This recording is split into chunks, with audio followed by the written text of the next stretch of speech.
से आप सभी बहुत ही बढ़िया, बहुत ही मस्त, बहुत ही शानदार होंगे। तो चलिए आज हम बात करने वाले हैं पोस्ट ऑफिस जीडीएस नया भर्ती 2024 के बारे में। इसके बारे में हमने पहले भी कुछ दिन पहले एक वीडियो बनाई थी जिसमें सारी चीज़ें आपकी डिस्कस कर दी थी, लेकिन यहाँ पर कुछ चीज़ें आपकी बची थी, कुछ डाउट आपके बचे थे, वो यहाँ पर सारे डाउट आपके क्लियर हो जाएंगे। देखो, सबसे पहले समझते हैं जीडीएस होता क्या है। तो इसको बोलते हैं ग्रामीण डाक सेवा। ठीक है, ये बोलते हैं ग्रामीण डाक सेवा की एक भर्ती है जो कि बिना एग्जाम की होती है। सबसे बड़ी बात इसमें क्या है, जो कि कैसे होती है, जो कि बिना एग्जाम की होती है। ये हमने चीज़ आपको पहले भी यहाँ पर बताई थी। ठीक है, इसमें कोई एग्जाम नहीं होता है। तो वीडियो को एंड तक देखना है आप सभी को, बहुत ही बढ़िया वीडियो है। यदि आपके इतने नंबर है तो इसमें अप्लाई कर दो भैया, बिना एग्जाम का आपका ऐसे ही सिलेक्शन आपका हो जाएगा। एक अच्छी खासी सैलरी इसमें भी आपको मिलने वाली है। तो सबसे पहले हम बात करते हैं कि इसमें पोस्टें जो है कितनी जो है वो निकलने वाली हैं। तो पोस्ट की यदि बात करते हैं तो लगभग मान के चलो 35,000 के समथिंग जो हैं वो पोस्टें इसमें निकलने वाली हैं। अगर जो हम फीस की बात करते हैं तो फीस की बात करते हैं, यदि आप जर्नल से हो, ओबीसी से हो, ईडब्ल्यूएस से हो, तो मात्र आपको कितने रुपए, मात्र आपको 100 रुपये फीस जो है वो यहाँ पर देना पड़ेगा। यदि अदर कोई आपकी कैटेगरी है, तो 0 रुपये फीस यहाँ पर आपकी है। यानी जर्नल, ओबीसी, ईडब्ल्यूएस से यदि आप हो तो 100 रुपये, या अदर कोई एससी है, एसटी है, या कोई भी अन्य जाति है तो यहाँ पर आपको 0 रुपये फीस देना पड़ेगा।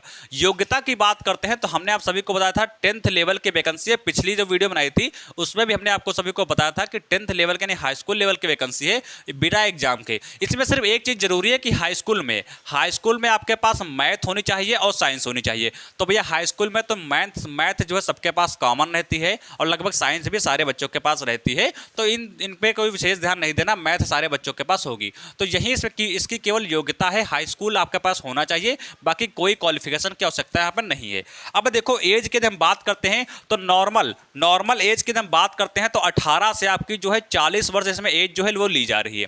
यानी एज जो है वो 18 से 40 वर्ष ली जा रही है। यदि आप ओबीसी से हो, तो 18 से 43 वर्ष होनी चाहिए।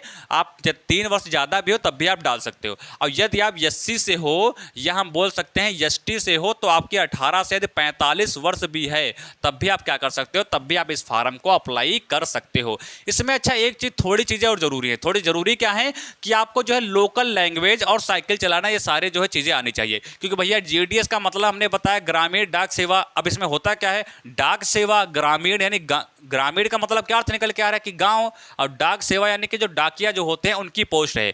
तो भैया आपको क्या है, आपको जो है डाक लेकर जाना पड़ेगा। जैसे चिट्ठी जो आती है वो उसको गांव गांव पहुंचाना होगा, तो साइकिल चलाना आना चाहिए। और हमने क्या बताया, हमने बताया लोकल लैंग्वेज, यानी वहां की भाषा आपको आनी चाहिए। जैसे हम बात करते हैं, देखो सबसे पहले इस चीज़ को समझो कि ये ऑल इंडिया पोस्ट है। ठीक है, ये पोस्ट कौन सी है, ये आपकी ऑल इंडिया पोस्ट है। अब जैसे हम कहाँ रह रहे हैं, हम रह रहे हैं उत्तर प्रदेश में। हमने कहाँ से ऑनलाइन कर दिया फार्म, हमने कोई दूसरे राज्य से ऑनलाइन कर दिया। अब वहाँ पर हिंदी नहीं बोली जाती है, अब वहाँ पर कोई और भाषा बोली जाती है। ठीक है, अब हमने क्या किया, हमने दूसरे राज्य से अप्लाई तो कर दिया। अब जब हमको वहाँ की लोकल लैंग्वेज ही नहीं आएगी तो हम डाक का पार्सल कैसे करेंगे, हम कैसे लोगों से बात करेंगे। तो इसीलिए यहाँ पर जो है लोकल लैंग्वेज जो है यहाँ पर कॉमन कर दिया गया है। चाहे आप किसी भी राज्य से अप्लाई करो, वहाँ की लोकल लैंग्वेज आपको आनी चाहिए।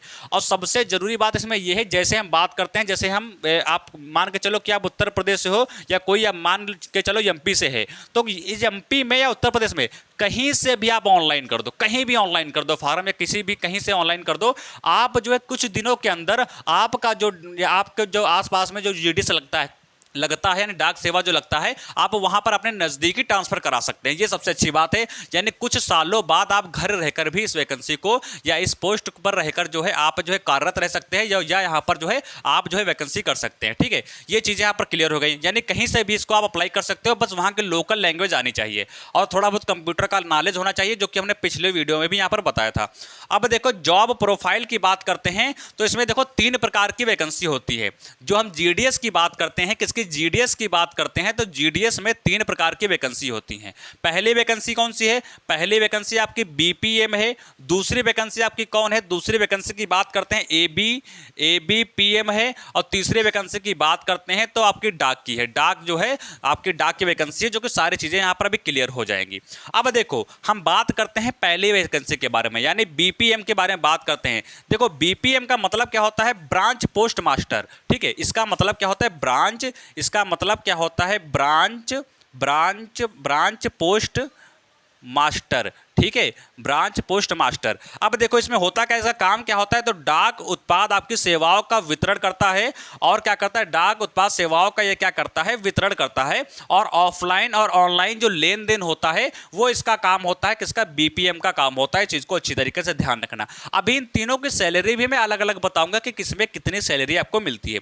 अब देखो बात करते हैं एबीपीएम की बात करते हैं, तो इसका क्या फुल फॉर्म भाई होता है, इसका फुल फॉर्म होता है असिस्टेंट ब्रांच पोस्ट मास्टर। इसका क्या फुल फॉर्म होता है, असिस्टेंट ब्रांच पोस्ट मास्टर। इसमें क्या काम होता है, इसको टिकट एवं जो है स्टेशनरी की जो है बिक्री करता है, इसमें सरकारी सेवाओं का घर प्रचार करता है और डाक डिलीवरी करता है। ठीक है, या डाक डिलीवर करता है, इसको अच्छी तरीके से ध्यान रखना, इसका काम ये होता है। अब तीसरा हमने बताया था डाक से, ठीक है, डाक आपका जो है सेवक, डाक सेवक की बात करते हैं, जिसका क्या है, डाक सेवक।